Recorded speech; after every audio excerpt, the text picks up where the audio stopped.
할렐루야. 다들 건강하시지요? 이제 본격적인 여름인데 감기 조심하시고 다시 코로나가 유행한다고 하지요. 또 극성인 모기도 조심하시고 이 한 주간 건강하게 복되게 살아가시는 여러분 모두가 되기를 주님의 이름으로 축원합니다. 우리 기쁜 마음으로 옆에 계신 분들과 앞뒤로 함께 또한 인사하실 때 모든 소유마다 복 주시는 하나님께 감사합시다. 인사하겠습니다. 시작. 모든 소유마다 복 주시는 하나님께 감사합시다. 감사합니다. 이제 우리는 본격적인 풍년의 소망을 갖는 계절을 보내고 있습니다. 농부는 모내기가 끝나면 21번 고를 수 있는 시기를 맞이하죠. 동시에 올해도 하나님께서 우리의 모든 소유마다 복을 주실 줄 믿고 이제는 믿고 모든 것을 하나님께 맡기는 계절을 보내게 됩니다. 여러분의 모든 가정과 기업 위에 하나님의 약속된 축복이 올 한 해도 풍성하게 임하기를 주님의 이름으로 축원합니다. 여러분, 성경은 믿음대로 되어진다 이렇게 말씀하고 있죠. 그러니까 여러분 믿으시고 하나님께 맡기시고 순종함으로 올 한 해도 건강하고 또 풍성한 축복의 한 해로 보내기를 주님의 이름으로 축원합니다. 성경은 또한 기복주의 신앙에 대하여 경계하고 또 조심하라 권면하지요. 그러나 동시에 하나님께서는 우리에게 축복을 약속해 주셨습니다. 하나님께서 주시겠다고 이미 약속하셨기 때문에 우리는 그 사실을 믿는 믿음이 필요합니다. 성경에서 말하는 축복의 원리 가운데 내 믿음대로 되는 것, 이 말씀을 꼭 기억하시고 성경의 말씀을 믿고 의지하는 그러한 믿음의 자세가 필요할 때입니다. 반대로 자신을 의지하고 나의 힘으로 무엇을 얻고자 하고 또 그것 때문에 기도하고 신앙생활을 하게 되면 그게 바로 기복주의적인 신앙으로 빠질 위험이 높아지는 것이죠. 하나님의 뜻이 아니라 자기의 의지, 자신의 뜻대로 복이 임하는 가정이 아니라 오직 하나님의 뜻대로 하나님의 시간대로 이루어지는 역사가 있기를 주님의 이름으로 축원합니다. 성경은 우리에게 세 가지 축복을 약속하고 있습니다. 첫째는 땅을 통하여 이루어지는 의식주의 축복, 줄여서 땅의 축복이라고 하고요. 둘째는 병들지 않고 건강하며 또 전쟁에서 그 생명을 보존할 수 있는 생명의 축복을 약속해 주시고 있습니다. 그리고 세 번째가 이러한 복이 자자손손 전해지는, 그리하여 하나님의 말씀대로 천대까지 하나님의 은혜가 임한다는 그 자녀, 자손의 축복도 약속하고 있습니다. 그래서 성경에서 말하고 있는 3대 축복이 무엇인가? 땅의 축복, 생명의 축복, 그리고 자손의 축복, 이렇게 정리해 볼 수가 있죠. 그런데 약속된 축복을 보면 또 크게 두 가지의 성격을 가지고 있다는 것으로 우리가 생각해 볼 수 있죠. 먼저는 구약 성경은 우리 인간의 육신을 더욱더 복되게 하는데 강조점을 두고 있고, 신약 성경은 구약 성경에 반하여 인간의 영혼, 그 영혼의 구원의 문제, 죄 용서의 문제, 그러니까 영적인 축복에 더 많은 강조를 하고 있다는 겁니다. 성경 66권을 통틀어 하나님께서 우리에게 약속하신 축복은 이렇듯 영과 육 모두를 만족해 하는 축복이고, 이러한 축복은 다른 종교에서 찾아볼 수가 없는 것이죠. 하나님의 축복이 이처럼 균형을 이루어 우리의 삶에 적용되어질 때 그 성도와 가정은 행복한 하나님의 자녀로서의 삶을 살아가게 되는 것이에요. 이것이 성경이 말하고 있는 축복의 원리이고 과정입니다. 우리가 씨를 뿌리며 사는 직업을 가졌다는 것, 이게 얼마나 복된 것인가 여러분 한번 생각해 보시기 바랍니다. 도시가 아니라 농촌 지역이라 불편한 것도 있지요. 그러나 우리에게 믿음의 꽃을 피우고 열매를 맺는 데에는 우리의 환경이 우리에게 무엇보다 큰 도움, 장점이 된다는 거예요. 왜냐하면 우리는 아침에 눈을 뜨면서부터 하나님께서 우리에게 주신 땅을 바라보게 됩니다. 곡식을 손으로 만지지요. 일기를 통하여 하나님의 섭리를, 하나님의 그 섭리를 우리의 피부로 느끼며 살아가는 것이에요. 창세기 1장에서 천지를 창조하신 하나님의 섭리가 하나하나 기록되어져 있어요. 하나님께서는 묻을 땅이라고 하셨고 모여있는 물은 바다라고 하셨어요. 그래서 땅과 바다를 먼저 나누시고 창조하셨죠. 그리고 나서 창세기 1장 11절과 12절에서 이렇게 말씀하십니다. 하나님이 이르시되 땅은 풀과 씨 맺는 채소와 각기 종류대로 씨 가진 열매 맺는 나무를 내라 하시니 그대로 되었더라. 땅이 풀과 각기 종류대로 씨 맺는 채소와 각기 종류대로 씨 가진 열매 맺는 나무를 내니 하나님이 보시기에 좋았더라. 이렇게 말씀하셔요. 그러니까 하나님께서는 천지 창조를 하시면서 가장 먼저 어디에 복을 주셨어요? 땅 위에 복을 주셨다는 거예요. 풀과 씨 맺는 채소와 씨 맺는 열매를 내도록 하셨고 그것을 직접 만지고 그것을 가꾸고 그것을 거두는 우리야말로 정말로 성경이 말하고 있는 그 하나님의 축복, 그 원초적인 축복을 받고 누리며 살아가는 것이 바로 우리라는 겁니다. 그러니까 여러분, 우리가 이 농촌 지역에 사는 것을 힘들어하고 어렵게 생각하지 마세요. 오히려 하나님의 축복을 날마다 그 섭리를 통하여 피부를 통하여 경험하고 받고 누리며 살아갈 수 있는 그러한 권한이 우리에게 있다는 것, 이것이 얼마나 행복한 것이고 이것이 얼마나 복된 것인가 우리 하나님께 날마다 고백하시고 감사하는 여러분 되시기를 주님의 이름으로 축원합니다. 사랑하는 성도 여러분, 하나님께서 올해도 여러분이 가지고 계신 그 땅 위에, 여러분이 밟고 있는 그 땅 위에 이와 같은 약속된 축복을 허락하여 주실 줄 믿습니다. 살아계시고 변함이 없으신 하나님께서 올해도 동일하게 여러분의 모든 소유와 가정과 자손 위에 복 주실 줄 믿습니다. 믿고 의지하고 맡기시고 이 6월을 보내시고 그리고 하나님의 복을 마음껏 누리시는 여러분 되시기를 주님의 이름으로 축원합니다. 하나님께서 여러분의 땅 위에 복을 주실 줄 믿으세요? 예, 믿으시면 아멘 하세요. 아멘이죠. 하나님의 축복의 시작이 이처럼 땅 위에서 시작되어지는 거예요.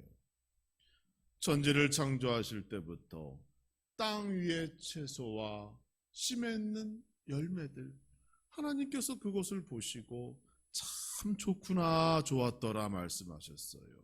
그러니까 여러분의 삶 속에서도 이렇게 좋았더라라는 일들이 많아져야 하는 겁니다. 그렇게 사는 것이 하나님의 말씀대로 살아가는 성도의 모습이 되는 거예요.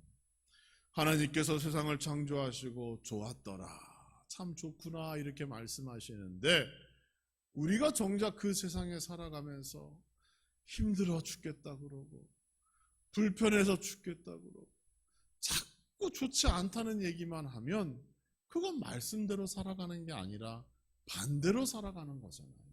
그러니까 우리는 한시를 살아도 나에게 주신 은혜와 축복을 세워보면서 그 은혜에 감사하고 좋았더라 이렇게 고백할 수 있는, 또 그러한 일들이 더욱더 많아지는 여러분의 삶이 되기를 주님의 이름으로 축원합니다.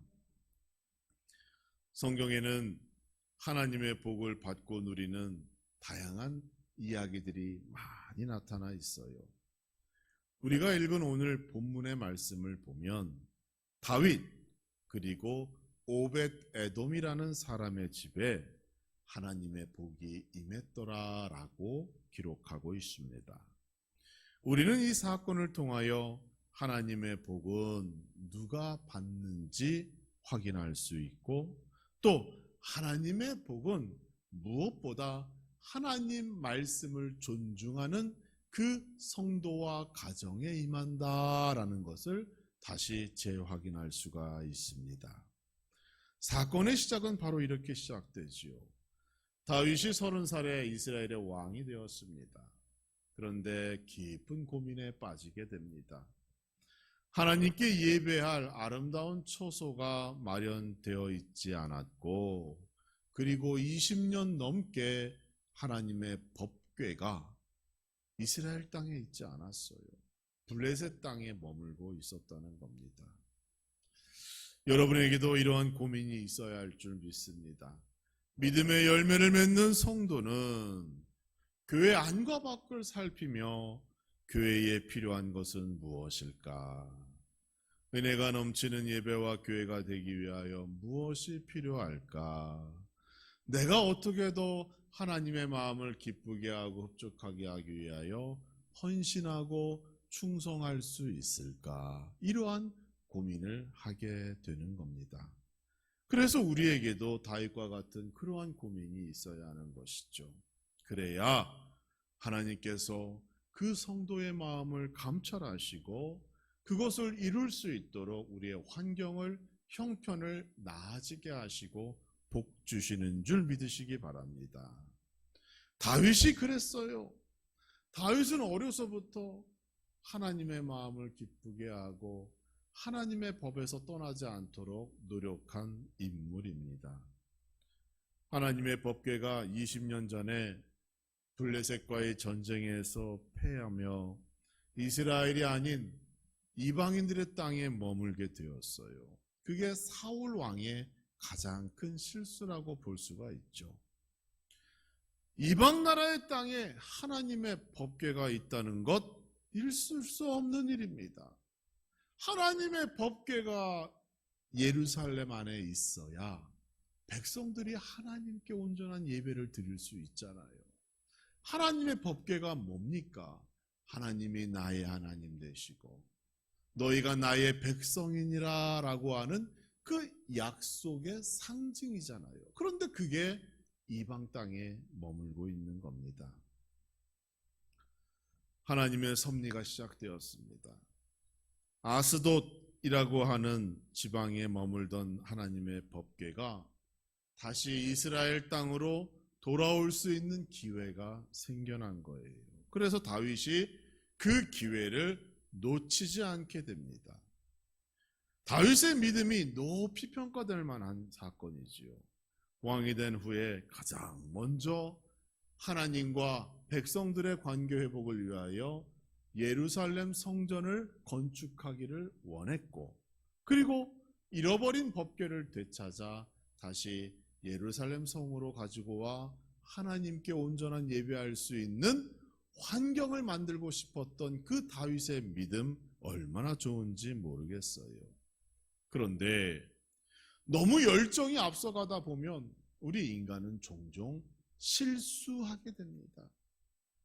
의도가 아무리 좋고 목적이 아무리 옳다 하여도 그 과정이 무시되면 좋은 결과를 보장받을 수가 없는 겁니다. 더구나 하나님과 관련된 일은 하나님의 법에 근거하여 모든 계획을 세우고 하나님께 먼저 묻고 하나님께 기도하는 마음으로 시간 그 일을 진행해야 하는 것이 옳았던 것이에요. 그런데 다윗이 어떤 실수를 했어요? 열정이 너무 앞서다 보니까 하나님의 법궤를 사람의 어깨로 메고 이동하는 것이 아니라 동물의 수레에 싣고 그 법궤를 가져오려 했던 실수를 저지르게 된 것입니다. 하나님께서는 아무리 좋은 목적이 있다 할지라도 그 과정이 하나님의 뜻과 멀어졌다면 기뻐하지 않으십니다. 때로는 그 일을 강제로 막으시고 그것을 멈추라고 말씀하십니다. 혹시 여러분의 삶 속에 내가 어떤 일을 진행하는데 그것이 자꾸 막히고 자꾸 멈추고 어떤 문제가 계속 연이어 발생한다면 그 과정에 있어서 이것이 하나님의 뜻이 아니구나라는 그러한 영안이 열리고 지혜 있는 그러한 결정을 하시기를 주님의 이름으로 축원합니다. 그 결과 예루살렘으로 향하던 그 법궤가 그 중간에 어디로 가게 돼요? 성경을 보니까 가드 사람 오벳 에돔이라는 사람의 집에 머물게 되는 거예요. 가드 사람 오벳 에돔은 어떤 사람일까요? 가드라고 하는 것을 보면 여기는 이스라엘 땅이 아닙니다. 블레셋 땅이에요. 골리앗도 그곳 출신이에요. 그래서 성경학자들이 이 가드 사람 오벳 에돔을 이방인이다 또는 블레셋 족속의 사람이다 라고 주장하기도 했어요. 또 한 주장은 아니다. 그가 이방인이 아니고 레위인 오벳 에돔을 뜻하는 것이다. 이렇게 주장하기도 합니다. 그러니까 성경의 다른 부분에서는 레위 사람 오벳 에돔에 대한 설명이 또한 나와 있습니다. 그런데 그가 이방 사람이든 레위인이든 그 출신이 중요한 것이 아니에요. 지금 본문의 말씀을 보면 하나님의 축복이 그 법궤로 말미암아 그 가정의 소유에 임하게 되었다. 여기에 지금 말하고 있는 겁니다. 하나님의 법궤는 다윗이 옮기고자 했습니다. 하나님의 복을 받는다면 당연히 1순위로 다윗이 복을 받는 것이 맞아요. 그 마음이 얼마나 소중하고 그 믿음이 얼마나 대단합니까? 하나님을 사랑하고 하나님께 예배하고자 하였던 그의 마음, 그의 믿음을 보면 하나님의 복의 1순위는 당연히 다윗입니다. 그런데 오늘 본문의 말씀을 보니까 하나님께서는 다윗이 아니라 가드 사람 오벳 에돔에게 복을 먼저 주셨다는 겁니다. 성경에서는 그가 무엇을 했는지 기록되어 있지 않습니다. 단지 예루살렘으로 향하던 법궤가 소가 끄는 수레에 의하여 이동되던 중 웃사라는 사람이 그 법궤에 함부로 손을 대어 그 자리에서 죽게 되었다는 것이에요. 그 죽음의 현장에 있던 모든 사람들이 두려워하고 불안해하였습니다. 사실 법궤를 별것 아닌 것이라고 생각하며 이끌고 왔는데 그게 아니었던 거예요. 하나님께서 살아계셨고 그 법궤를 만졌다고 사람이 그 자리에서 죽는 사건을 직접 본 사람들은 그제서야 하나님의 살아계심과 그 능력과 그리고 하나님에 대한 두려움을 갖게 되었다는 거예요. 그러니 누구도 가까이 하지 못합니다. 누구도 책임을 지려 하지 않는 사건이 벌어진 것이에요. 이때 오벳 에돔이 그 두려움의 상징인 법궤를 자기의 집으로 가져오게 되는 겁니다. 누구도 만지려 하지 않습니다. 누구도 책임지려고 하지 않아요. 누구도 가지려고 하지 않아요. 그 상황에서 오벳 에돔은 죽음을 각오하고 그 법궤를 자기의 집으로 메고 온 것입니다. 하나님께서 보신 축복의 원인이 여기에 있습니다. 아무도 나서지 않을 때 그는 자기의 생명을 걸고 하나님의 법궤를 보호하고 존중하며 책임지려 했던 것입니다.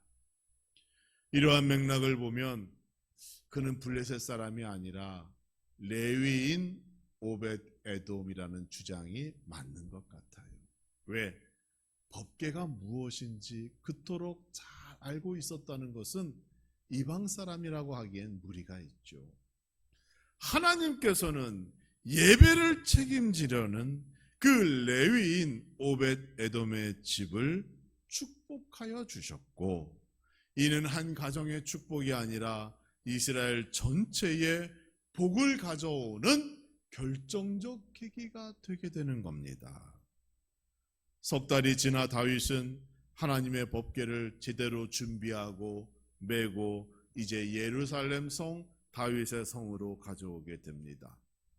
오벳 에돔이 받았던 그 축복의 강물이 흘러넘쳐 이스라엘의 온 지경에 퍼지게 된 것이고, 결국 법궤가 예루살렘 성 안으로 들어와 모든 백성이 하나님을 만나는데 이처럼 크게 도움을 준 이가 있으니 그 이름이 바로 오벳 에돔이 되는 겁니다. 우리는 본문의 사건을 통하여 하나님의 축복의 원리를 다시 확인합니다. 첫째로, 하나님의 법이 우리 삶에 항상 최고의 우선순위로 두어야 한다는 것이죠. 인간이 세운 목적이 아무리 중요하다 할지라도 하나님의 법을 떠나게 되면 하나님께서 기뻐하지 아니하신다는 점 여러분 기억하시기 바랍니다. 그래서 어떠한 일을 계획하고 준비할 때 우리에게는 먼저 기도할 수 있는 그러한 자세가 필요한 거예요. 충분히 기도해보고 기도한 후에 마음의 평안이 오면 그걸 응답이라고 여기시면 됩니다. 근데 기도해도 마음이 불편하고 걱정, 근심이 사라지지 않는다면 그건 응답이 거꾸로 온 것이니까 그 일을 하지 말아야 하는 그러한 용기도 필요한 것이에요. 우리는 항상 기독교적 가치관과 세계관을 가지고 이처럼 생각하고 행동해야 합니다. 또한 둘째로, 아무도 나서지 않을 때 자신의 직분을 생각한 사람, 하나님께서 복 주시는 사람입니다. 모든 사람들이 두려워 떨고 있을 때 레위인 오베데돔은 자기의 직분을 생각했던 거예요. 자신의 목숨을 걸고 하나님의 법궤를 자신의 집으로 메고 왔을 때 하나님이 그와 함께 하셨고 그 가정과 소유에 복을 주셨던 겁니다. 여러분에게 주신 직분, 사명 잊지 마시고 내가 그 직분과 사명 하나하나를 감당할 때마다 우리 하나님이 함께 하시고 우리 하나님이 그 손길을 통하여 복 주신다는 사실을 꼭 기억하시기 바랍니다. 또 한 가지, 하나님의 복은 땅과 소유 위에 임하는 실제적인 축복이라는 거예요. 구약은 물질적 축복의 성격이 강하고 신약은 영적인 축복의 성격이 강하다고 말씀드렸어요. 그러면 오늘날 우리는 어떤 복을 사모하며 살아야 합니까? 구약이에요? 신약이에요? 물질을 사모하면 기복주의 신앙이 될까 항상 걱정하고 염려해야 합니까? 그렇지 않습니다. 오늘 본문의 말씀을 보면 하나님이 주시는 복의 범위가 기록되어져 있어요. 12절 말씀 보시면 어떤 사람이 다윗 왕에게 아뢰어 이르되 여호와께서 하나님의 궤로 말미암아, 하나님의 궤로 말미암았다는 것은 하나님께 예배드리고 하나님의 말씀을 듣고 하나님의 말씀에 순종하는 삶을 살았다는 것과 같은 의미입니다. 오벳 에돔의 집과 그의 모든 소유에 복을 주셨다, 이렇게 말씀하고 있어요.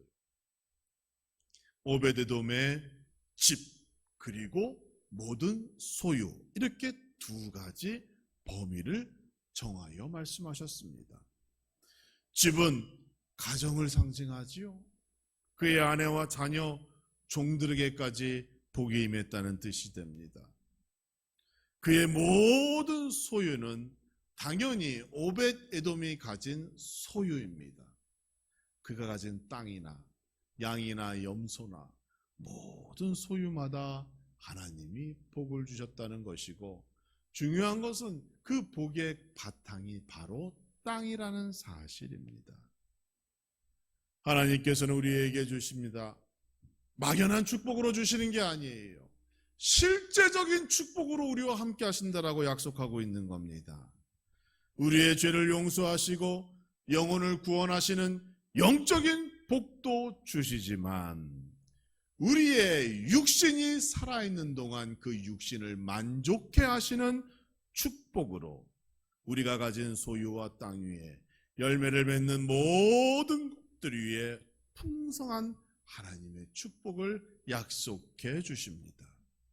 그러므로 우리는 기도해야 합니다.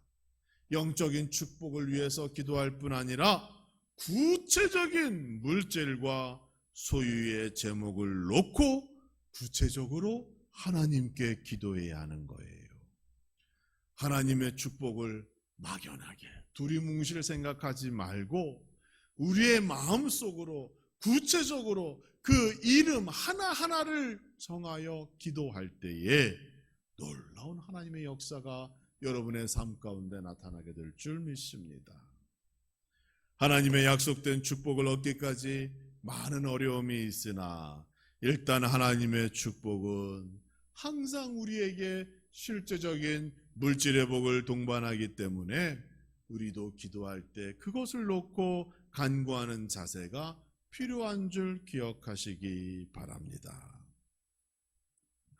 오늘날 우리에게는 오늘 본문을 통하여 알 수 있는 두 가지의 믿음의 자세가 필요합니다. 첫째는 다윗과 같이 무엇을 통하여 어떻게 하면 하나님을 기쁘게 해드릴까라고 하는 믿음의 자세가 필요합니다. 두 번째는 오벳 에돔과 같이 모두가 망설이고 두려워하고 있을 때 내가 그 일을 감당하겠습니다. 나설 수 있는 믿음과 용기가 필요합니다. 오벳 에돔은 자신의 생명을 걸고 하나님의 법궤를 자기의 집으로 메고 왔습니다. 자신의 직분을 끝까지 감당하고자 하는 용기를 보여주었고 그의 집과 소유 그리고 나아가 이스라엘 전체에 하나님의 복이 임하는 계기가 되었습니다. 20년 동안 하나님과 단절되었던 하나님과의 관계, 예배가 회복되는 계기가 되었고 오벳 에돔의 축복은 개인의 축복이 아니라 이스라엘 전체에 복이 내리는 아주 중요한 계기가 되었다는 것입니다. 사랑하는 성도 여러분, 다윗과 같이 오벳 에돔과 같이 하나님의 복을 받는 여러분 모두가 되기를 주님의 이름으로 축원합니다. 새로운 6월, 새로운 여름, 새로운 계절을 맞이하며 이러한 놀랍고 실제적인 하나님의 축복, 여러분의 모든 소유와 집에 그러한 복이 임하는 6월 한 달 되어지기를 주님의 이름으로 간절히 축원합니다.